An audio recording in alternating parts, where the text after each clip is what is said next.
Hi students. तो आज का हमारा टॉपिक रहेगा एक्टिनाइड्स। पिछली बार हमने लैंथेनाइड्स पढ़े थे, उसमें हमने इलेक्ट्रॉनिक कॉन्फ़िगरेशन याद की थी। तो इस बार भी आपको इलेक्ट्रॉनिक कॉन्फ़िगरेशन याद करनी बहुत ज़रूरी है, क्योंकि अब हम यहाँ पे इन सभी एलिमेंट्स की फॉर्मेशन पढ़ने वाले हैं लास्ट टॉपिक में। तो इसलिए सबसे पहले आपको ये सब चीज़ें याद करनी बहुत ज़रूरी है। तो यहाँ पे मैंने कुछ तरीका लिखा हुआ है, इसको आप एक बार देख लेना। अगर आपको इससे याद होती है तो अच्छी बात है, लेकिन आपके पास खुद का तरीका भी होगा तो उससे भी याद कर सकते हो आप। ठीक है, तो यहाँ पे कुछ इलेक्ट्रॉनिक कॉन्फ़िगरेशन भी लिखी हुई है, और इसको बस थोड़े तरीके से मैं बता देती हूँ हल्का सा, कि यहाँ पर आपको एक चीज़ याद कर लेना है। बस सिंपल सी बात है, रट्टे लगाने होते हैं सबके। तो 5s0 और 1 2 3 4 5, ठीक 5 तक आ गया। 5f5 6 नहीं होता, 5f6 एग्जिस्ट नहीं करता, तो उसकी जगह क्या आ गया 5f7। फिर 7 अपनी जगह ही। फिर 8 नहीं आया, 8 भी नहीं आना, 8 भी एग्जिस्ट नहीं करता, तो अब क्या आ गया 9 10 11 12 14। और 5f15 नहीं होता, पता है हमें, उसकी जगह क्या आ चुका है फिर 14। अब बात करें 7s2 सब में रहेगा। फिर 61 से स्टार्ट होती है, फिर 61। अब 5f6 आना चाहिए था, लेकिन 6 नहीं है, उसकी जगह क्या आ गया 7 आ गया, तो उसका मतलब एक इलेक्ट्रॉन यहीं से आया। फिर 7 की अपनी 7 की जगह पे आ गया। फिर 7 के बाद 8 आना चाहिए था, वो भी नहीं आया। 8 अब क्या आ गया 8 की जगह 9, तो इसका मतलब एक इलेक्ट्रॉन वापस से यहाँ पे। फिर आगे ऐसी सीरीज चल दी गई।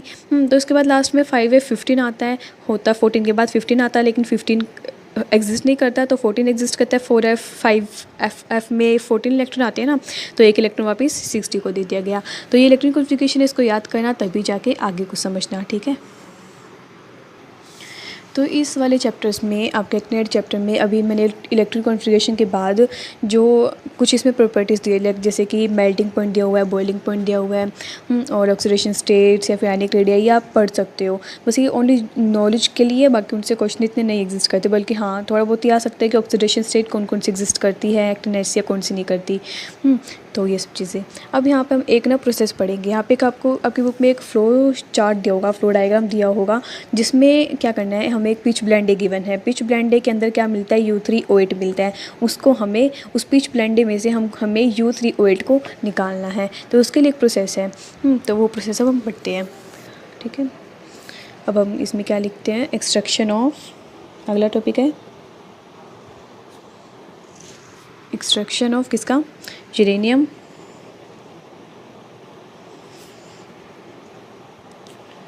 From pitch ब्लेंडी।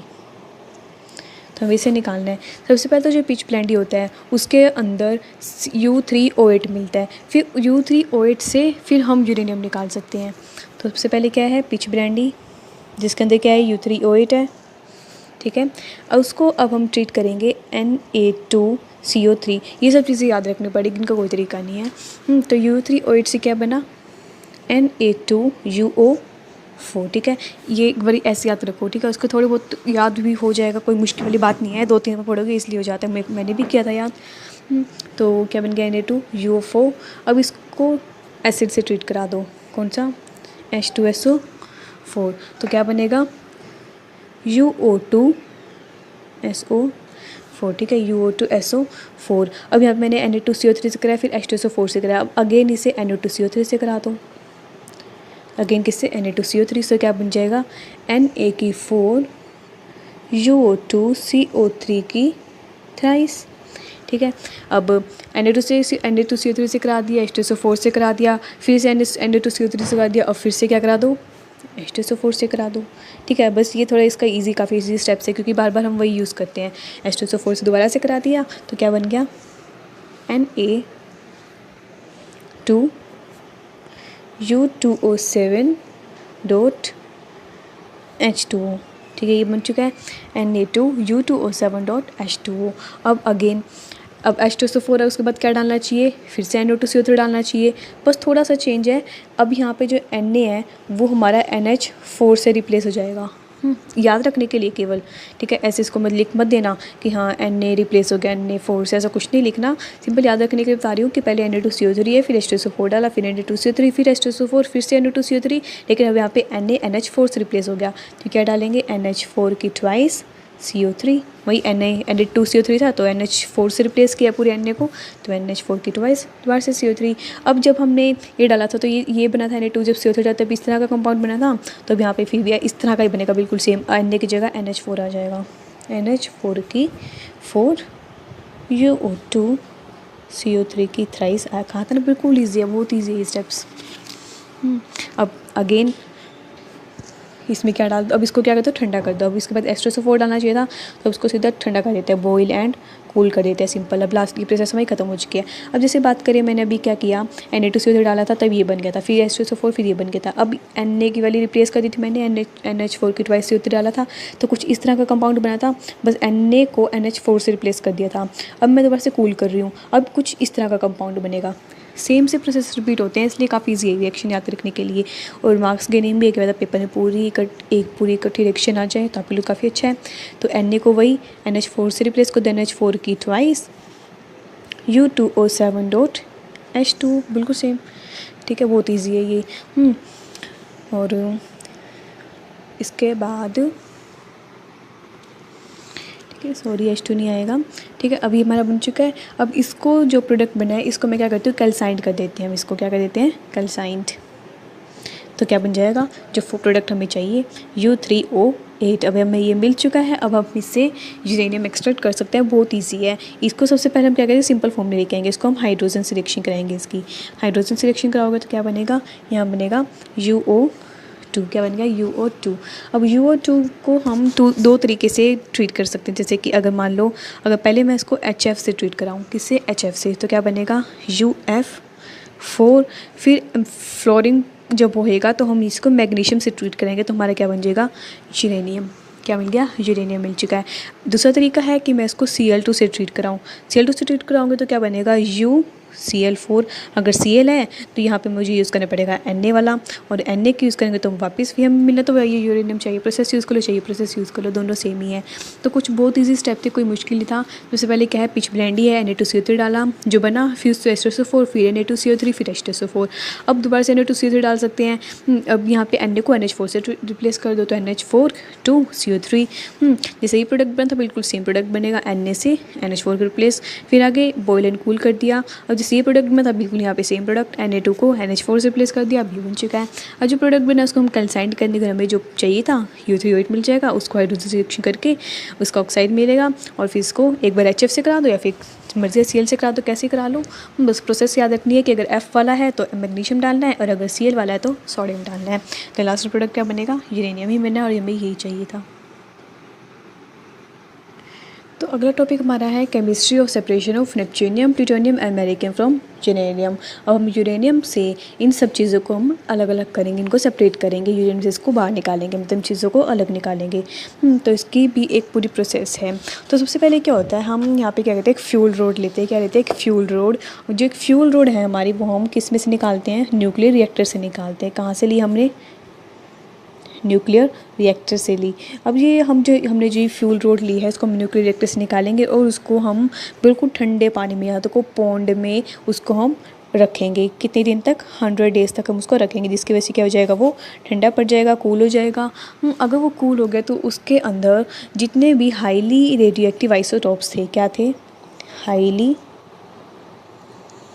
जितने भी हाईली रेडियोएक्टिव आइसोटॉप्स थे वो सारे क्या हो जाएंगे,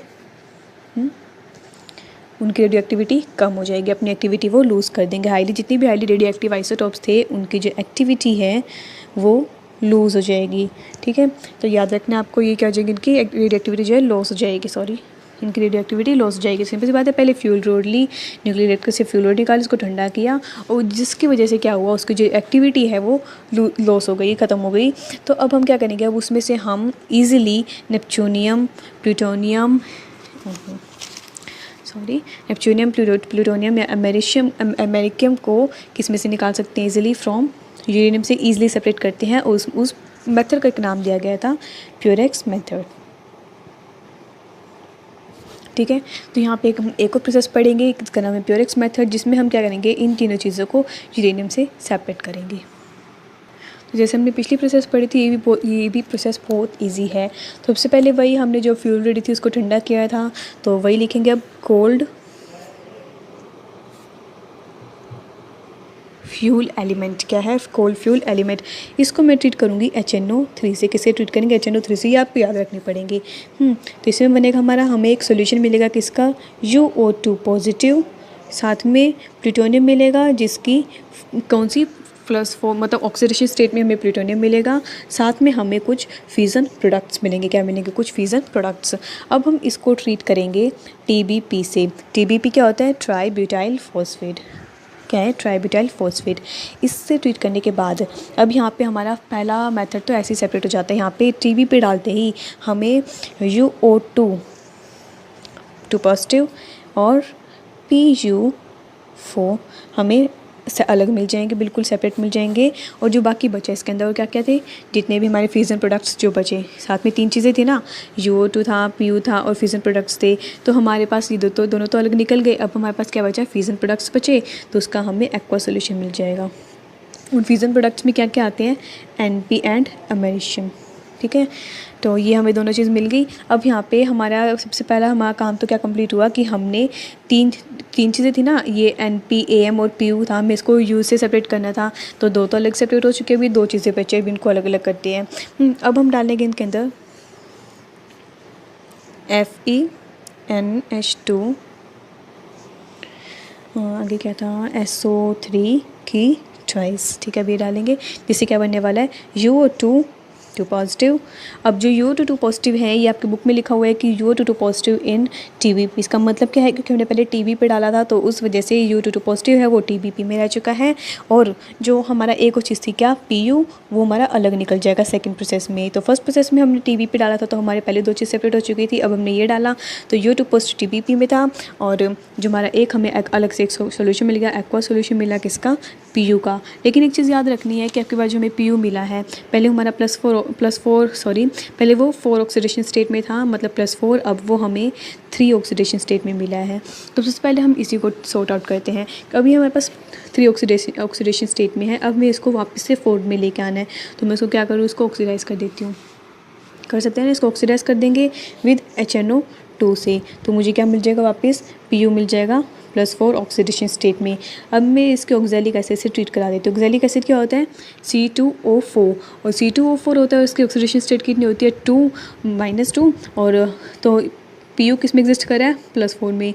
तो कितने रिएक्शन में क्या मतलब क्या प्रोडक्ट बनना चाहिए आपको? ऐसे ही मतलब अंडरस्टैंडिंग होनी चाहिए ना, कि ऑक्जेलिक एसिड है C2O4 होता है और -2 में होता है, ये एग्जिस्ट करता है। -2 ही होती है उसकी ऑक्सीडेशन स्टेट, और PU की कितनी है? +4। तो PU को कितने ऑक्जेलिक एसिड चाहिए? 2। तो C2O4 की ट्वाइस। अब इसको क्या करेंगे? हीट कर देंगे, और हीट करने से हमें क्या मिल जाएगा? PuO2। और इसके हम इजीली बाद में क्या कर सकते हैं? जैसे कि हमने UO2 था ना, उसकी अलग से सेपरेशन कर दी थी, तो वैसे ही इसकी PuO2 है, इसको हम अलग से बाद में अलग से इसको प्रोसेस करके हम इसमें से प्लूटोनियम सेपरेट कर सकते हैं। ये हो गया हमारा प्लूटोनियम का। अब हम करते हैं इसकी बारी। ठीक है, U2 पॉजिटिव की बारी है। अब हम इसमें डालते हैं HNO3। सबसे पहले हमने क्या डाला था? HNO3 डाला था सबसे फर्स्ट प्रोसेस में, तो वापस अब HNO3 पे आ चुके हैं। तो अब क्या डाला? दोबारा से HNO3 डाला। HNO3 डालते ही क्या हो गया? हमें मिला UO2 NO3 की ट्वाइस, U2 NO3 की ट्वाइस मिली। अब हम इसमें क्या करेंगे? इवापोरेशन करेंगे। क्या करेंगे? इवापोरेशन करेंगे, जिससे हमें क्या मिलेगा? UO2 NO3 की ट्वाइस .6H2O। ठीक है, ऐसे याद रखो इसको। मतलब कि इवेपोरेशन क्या होता है? कि इवेपोरेशन का मतलब पानी खत्म होना, लेकिन ये प्रोसेस थोड़ी अजीब है। यहाँ पे तो पानी क्या हो गया? ऐड हो गया। तो मतलब सिंपल याद करने के तरीके हैं सब कुछ। अगर आपने लैब में तो इसे कौन करवाएगा? ये तो बहुत खतरनाक काम होता है यूरेनियम के साथ। तो ये तो बिल्कुल ही हाई लेवल पर देखा जाता है। तो ये तो सिर्फ आप चीज़ आपको याद ही रखनी पड़ेंगी। ठीक है, अब हम इसको क्या कर देंगे? हीट करेंगे बहुत हाई टेम्परेचर पर, और हमें क्या मिलेगा? UO2 मिल जाएगा। यहाँ आ चुके हमारे प्योरेक्स मेथड ख़त्म। तुम्हारा प्योरेक्स मेथड ख़त्म हो चुका है। एक बार उसको आप अपनी बुक कॉपी पे ज़रूर ट्राई करना। एक बार यहाँ से पढ़ने के बाद वीडियो को पॉज करके इसको ज़रूर पढ़ना। अब हमारा अगला टॉपिक आता है बुक के अकॉर्डिंग। सिमिलैरिटीज़ दी गई है, एक्टिनाइड्स और लैंथेनाइड्स में कुछ डिफरेंसेस दिए गए हैं। ज़्यादा है इसलिए मैं लिखूँगी नहीं, मैं आपको बुक से दिखा देती हूँ। देखो, दिख रहा है ना? ठीक है, तो वो सिमिलैरिटीज़ क्या क्या दी गई है? सबसे पहले सिमिलैरिटी आती है ऑक्सीडेशन स्टेट की, जो इन दोनों में ही एक्टिनाइड्स और लैंथेनाइड दोनों में ही प्लस ऑक्सीडेशन स्टेट जो है देखी जाती है, दोनों में ही मिलती है। तो एक पॉइंट आप ये याद रख लेना, जो बहुत ईजी है वो बता देती हूँ, जो काफ़ी ईजी है और याद भी ईजीली रहेंगे। दूसरी, दोनों ही जो इलेक्ट्रोपॉजिटिव होते हैं और हाईली रिएक्टिविटी होती है इनकी, क्या होते हैं? दोनों ही पॉजिटिव होते हैं, इलेक्ट्रोपॉजिटिव और हाईली रिएक्टिविटी शो करते हैं। पिछली बार लैंथेनाइड से पढ़ा था लैंथेनाइड कॉन्ट्रैक्शन, तो उसी तरह एक्टिनाइड्स में एक्टिनाइड कॉन्ट्रैक्शन देखी जाती है। लेंथेनाइड कॉन्ट्रैक्शन किस वजह से थी, क्योंकि वहाँ पे 4f जो था, 4f इलेक्ट्रॉन्स वो उनकी क्या थी, पोजीशनिंग इफेक्ट था। उसी तरह एक्टिनाइड कॉन्ट्रैक्शन देखी जाती है, क्यों, क्योंकि यहाँ पे 5f जो इलेक्ट्रॉन है उनकी पूरे शिफ्टिंग इफेक्ट है, दोनों का ही सेम कारण रहा है। तो ये कुछ पढ़ लेना आप, इजीली आपको याद भी रहेगा और काफ़ी इजी है। सिमिलरिटीज़ दी गई है सिर्फ, और जैसे कि एक ये है actinides like lanthanides show ion exchange behaviour. Actinides like lanthanides show, बस जैसे कि हमने लेंथेनाइड से पढ़े थे आयन एक्सचेंज मेथड पढ़ा था, उसी तरह एक्टिनाइड्स भी आयन एक्सचेंज मेथड को शो करते हैं, बिल्कुल सेम है। जैसे हमने पीछे पढ़ा था लेंथेनाइड्स में पूरा आयन एक्सचेंज मेथड था, उसी तरह ये भी इसको शो करते हैं।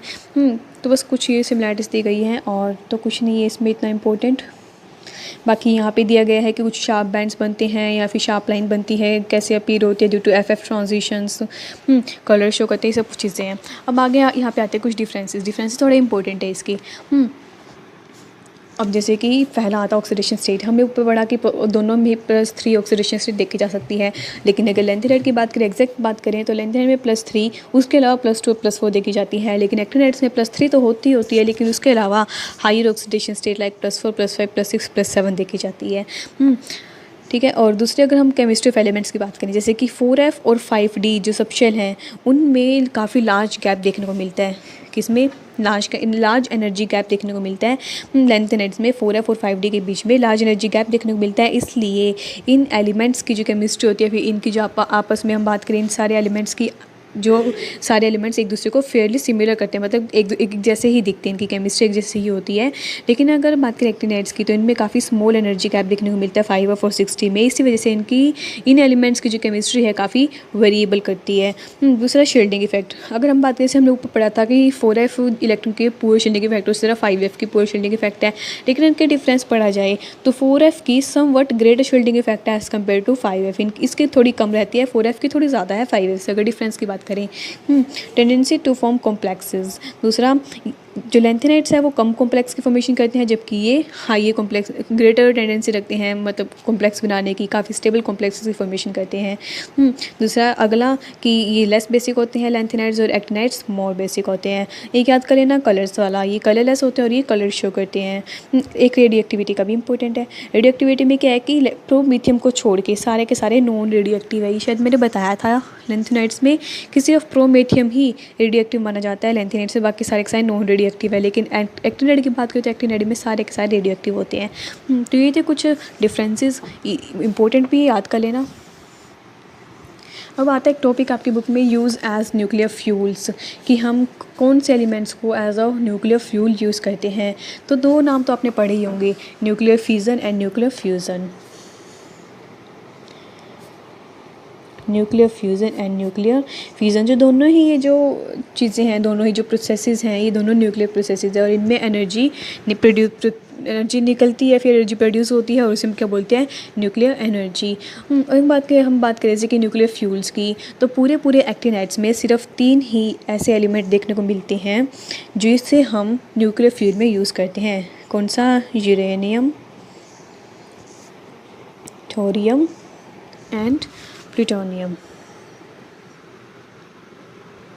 तो ये हमें तीन एलिमेंट्स यही देखने को मिलते हैं जो कि as a nuclear fuel use होते हैं पूरे एक्टिनाइड्स में।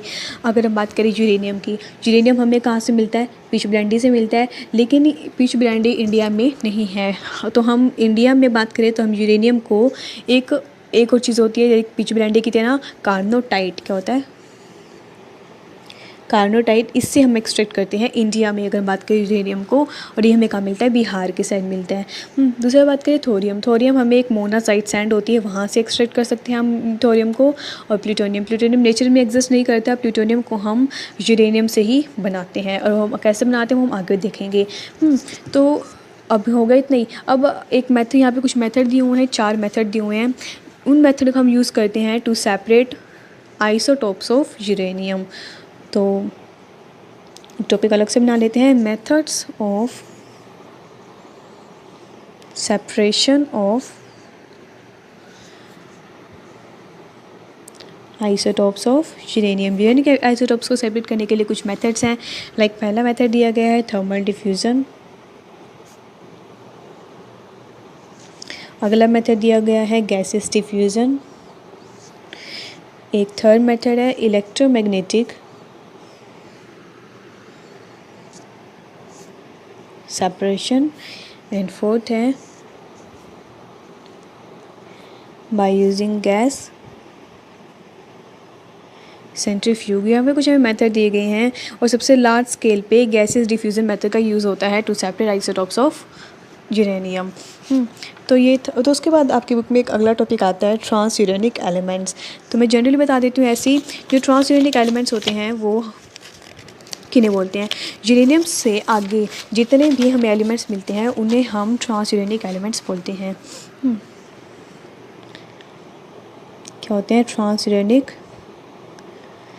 एलिमेंट्स? नाम से पता चल रहा है ट्रांस यूरेनिक मतलब यूरेनियम से आगे वाले जितने भी हमें एलिमेंट्स देखने को मिलेंगे वो सारे के सारे ट्रांस यूरेनिक होते हैं और वो रेडियो एक्टिव तो होते हैं लेकिन वेरी शॉर्ट लाइव्ड होते हैं, ये याद रखना है। और यूरेनियम के बाद कौन कौन से मिलते हैं ये आपको वही इलेक्ट्रॉनिक कॉन्फ़िगरेशन से पता ही चलता है, उसी से याद करके पता चलेगा। तो इसलिए अब यहाँ पर हमें उसकी बहुत ज़रूरत है, इसलिए पहले वो याद करो तब जाके ये टॉपिक देखना। तो अब हम यहाँ पे क्या करेंगे, ट्रांस यूरेनिक एलिमेंट्स क्यों बोला गया। यूरेनियम से आगे वाले जितने भी होते हैं हम ट्रांस यूरेनिक बोलते हैं। क्यों ऐसा नाम रखा गया इसका? क्योंकि जो यूरेनियम से जितने भी आगे हैं वो हमने खुद बनाए हैं in the laboratory in nuclear reactors में। वो हमें नेचर में अवेलेबल नहीं थे, नेचर में सिर्फ यूरेनियम तक ही हमें मिले हैं, उसके बाद जो भी हैं वो सारे हमने लेबोरेटरी में बनाए हैं, इसलिए हमने इसको नाम रखा ट्रांस यूरेनिक एलिमेंट्स। और उनको हम कैसे बनाएंगे उसकी पूरी प्रोसेस है, बुक में काफ़ी अलग अलग करके सब कुछ दिया हुआ है, लेकिन हम क्या करेंगे ऐसे याद करेंगे इसको। एक यहाँ पे एक आपको समराइज़ करके एक टेबल दी गई होगी, सारा का सारा मतलब इकट्ठा समरी करके दिखा देती हूँ मैं, जैसे ये रही। तो यहाँ पे आप इसको इससे इजीली याद रख सकते हो, सिर्फ एक ही टेबल याद रख लो, बाकी सारा कुछ याद करने हो जाएगा। देखने को पीछे काफ़ी बड़ा लग रहा है कि हाँ हर किसी की अलग प्रोसेस दी गई है, तो थोड़ा देखने को ऐसा लगता है कि हाँ कितना कुछ दिया हुआ है, तो इसे याद कर लो सिंपल। सबसे पहले यूरेनियम का याद होना चाहिए 92 238 होता है। इसमें हम याद करेंगे न्यूट्रॉन। न्यूट्रॉन का याद रखना है, न्यूट्रॉन का atomic number 0 and atomic mass 1 और बीटा का atomic number 1 and atomic mass 0। तो ये सब चीज़ें याद रखनी है। तो इसमें डाला न्यूट्रॉन तो 92 का 92 और इसके 238 239। अब इसमें डालेंगे बीटा, फिर बीटा 93 बन चुका है। तो ये सब बहुत ईजी प्रोसेस थी, आप खुद ही पढ़ सकते हो, लेकिन बस एक ना याद रख लेना, ऐसे एक तरीका याद रख लेना सिंपल कि यूरेनियम में पहले सिंपल न्यूट्रॉन डाला, यहाँ तक तो ऐसे याद रख लेना, ठीक है, जो बना। फिर हम डालेंगे बीटा, फिर से बीटा, फिर न्यूट्रॉन, फिर न्यूट्रॉन, फिर बीटा, फिर न्यूट्रॉन। याद हो गया? Beta beta neutron neutron beta neutron. बाकी सबका अपना अपना याद करने का तरीका होता है, मैं ये नहीं कहूँगी कि आप रट्टा मारो, इसको आप समझ के करो बल्कि तो ज़्यादा अच्छा रहेगा आपके लिए समझ के करना। समझ के कैसे करोगे, जिससे सबकी एक तो आपको मोस्टली इंपॉर्टेंट जैसे कि यूरेनियम है, इनका एटॉमिक नंबर एटॉमिक मास याद होना चाहिए कि वो किस किस एटॉमिक मास पे एग्जिस्ट कर सकते हैं। जैसे कि यूरेनियम है 238 पे भी यूरेनियम है, 239 पे भी यूरेनियम है। तो ये चीज़ें याद रखना। और वैसे ही आपको ये पीछे ही देखने को अच्छा लगेगा, वो ये पढ़ लोगे, जैसे पूरी जो प्रोसेस अलग अलग दी है, सब कुछ सबके बारे में अलग अलग दिया हुआ है। लेकिन अगर किसी से नहीं याद होता तो ऐसे याद रख लो भाई, ठीक है। लेकिन बाद में मत बोलना कि मैंने आपको ये बोला था कि रट्टा मारो वगैरह वगैरह, ठीक है, ये आपकी मर्जी है। तो ये कैसे याद रख सकते हो, अगर आपको याद रखना है ही तो यहाँ तक तो करोगे। फिर beta beta neutron neutron beta neutron, क्या डाला पहले beta beta neutron neutron beta neutron, डालते रहना। अगर एटॉमिक नंबर जहाँ भी बढ़ता रहे वहाँ पे अगला एलिमेंट चेंज जाएगा। तो यहाँ तक डाल दिया। उसके बाद डालेंगे हम अल्फ़ा पार्टिकल, अल्फ़ा मतलब हीलियम वाला डालेंगे। तो हीलियम का 2 और 4 होता है, इसमें 2 ऐड, इसमें 4 ऐड, और देख लेना उसके बाद क्या बनेगा। क्योंकि 95 के 97 बना, उनके बीच में क्यूरियम आता है, तो ये तो बर्केलियम बन गया। आप क्यूरियम भी बनाना है तो वापस इधर आ जाओ, beta beta neutron neutron beta neutron beta, वापस से बीटा से शुरू करें, बीटा पे खत्म हो गए, beta beta neutron neutron beta neutron beta. तो यहाँ पे जो बना उसके बाद हम इसमें वापस से हीलियम वाला प्रोडक्ट डालेंगे और वापस से हमें ये मिल जाएगा। जैसे कि 95 96 97 98। हम इसका मतलब हमने यहाँ पे CF तक पढ़ लिया है। उसके बाद कुछ बच्चे 5 एलिमेंट्स और बचते हैं, आई थिंक आइंस्टीनियम कुछ ऐसे करके, मुझे याद नहीं है, एक मिनट में देख लेती हूँ।